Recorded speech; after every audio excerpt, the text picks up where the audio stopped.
Hello po sa inyong lahat mga ka-crypto. Ako po si Pinoy Crypto Trader at sa video na ito ay atin pong pag-uusapan ang tungkol dito sa komento ni ka-crypto dito kung saan ay isa po siyang baguhan. At ito po ay aking kinontent dahil malamang ay marami na rin pong mga baguhan na katulad niya na gustong itanong ang tungkol sa bagay na ito. Sabi niya rito ay kapag nag-TP, kapag siya ay nag-TP or nag-take profit, ay bawas din nga ba yung or mababawasan nga ba yung kanyang holdings. Kaya yan, meron bang paraan para hindi ito mabawasan? Kaya as in take profit lang talaga.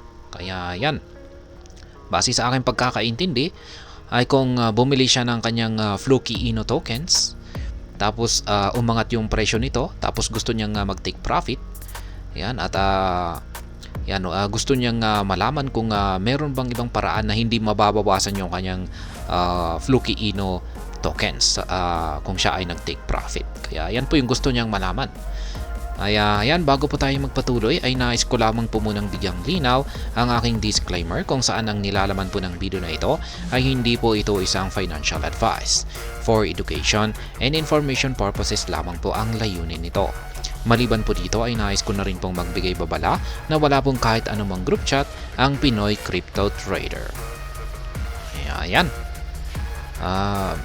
Para sa mga baguhan lamang po ito or mga newbie na hindi pa nakakalam, kasi marami po tayong pumapasok na mga bagong viewers. Ayan, at wala na rin po silang mga gaanong ideya or knowledge or nalalaman sa pagdating dito sa cryptocurrency. Kaya irespeto naman po natin yung kanilang mga katanungan na katulad nito. At ipaliwanag po natin ng maayos para sa kanila, para matutunan na rin po nila, para dumami po ang may kaalaman pagdating sa cryptocurrencies. Kasi konti pa lamang po talaga ang mga Pinoy na may nalalaman pagdating sa cryptocurrencies. Kaya kapag may mga baguhan na ganito ay respeto po natin yung kanilang mga katanungan na ganito. Huwag po nating batikusin or huwag po nating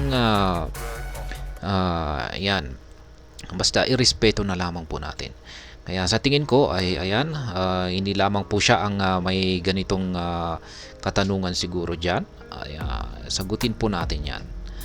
Ayan, ang sabi niya rito ay na nga, may paraan ba na makapag-take profit na hindi nababawasan yung ating holdings? Ngayon nagbigay po ako ng halimbawa rito na kapag tayo ay nag-take profit ay talagang mababawasan po talaga yung ating holdings. Wala pong ibang paraan. Hindi mababawasan yung ating holdings. Talagang magbabawas po yan.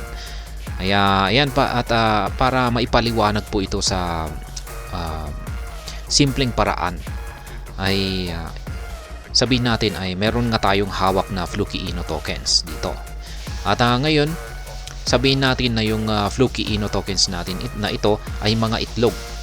Mga itlog ng manok. Sabihin natin ay sa aktual na ay bumili tayo ng itlog. Maraming itlog na manok. Sabihin natin ay tayo ay nagba-buy and sell ng itlog. Or nagbebenta po tayo ng itlog. Kaya sabihin natin ay bumili tayo ngayon ng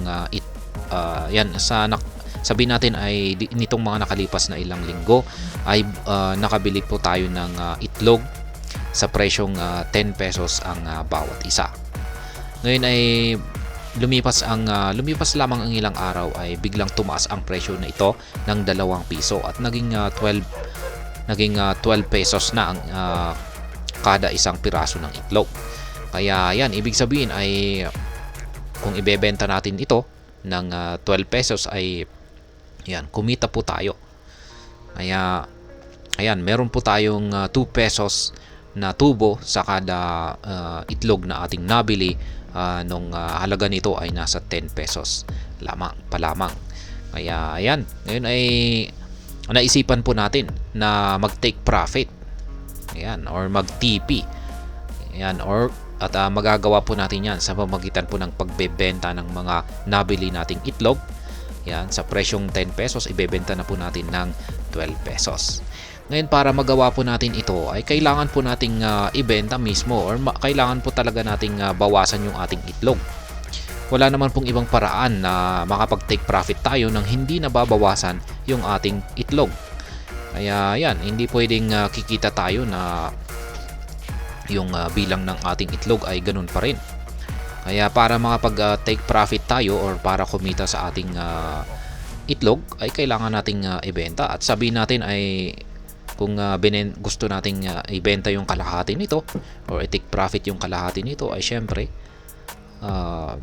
matitira na lang ay yung kalahati nito. Kaya yan, mababawasan at mababawasan po talaga yung ating itlog or yung ating holdings sa pagti-take profit. Kaya para kay Ka-Crypto rito ay wala pong ibang paraan. Parang ganyan na rin po talaga yan. Ayan, parang kailangan po talaga, parang nagba-buy and sell po. Nagba-buy and sell na rin po talaga tayo rito. Kaya binebenta natin, binibili po natin sa mababang presyo yung mga tokens, tapos binebenta natin sa mas mataas na presyo. Kaya dyan po tayo kumikita or nagti-take profit. Kaya mababawasan at mababawasan po talaga yung ating holdings. Katulad ng aking naging halimbawa dito, ayan, dito sa itlog. Ayan, ayan, parang ganyan na rin lamang po yan, kasimple yung laro dito sa cryptocurrency. Ayan, sana po ay naintindihan po ninyong mabuti. Ayan, lalong-lalo na sa mga baguhan na ito ang aking simpleng paliwanag dito. At hanggang dito na lamang po tayo sa video na ito. Sana po ay inyong nagustuhan ang aking paliwanag dito. Kung inyo po itong nagustuhan ay pakiclick lamang po ang like button nito. Para naman po sa mga bago lamang dito, kayo po ay aking inaanyayahan para mag-subscribe.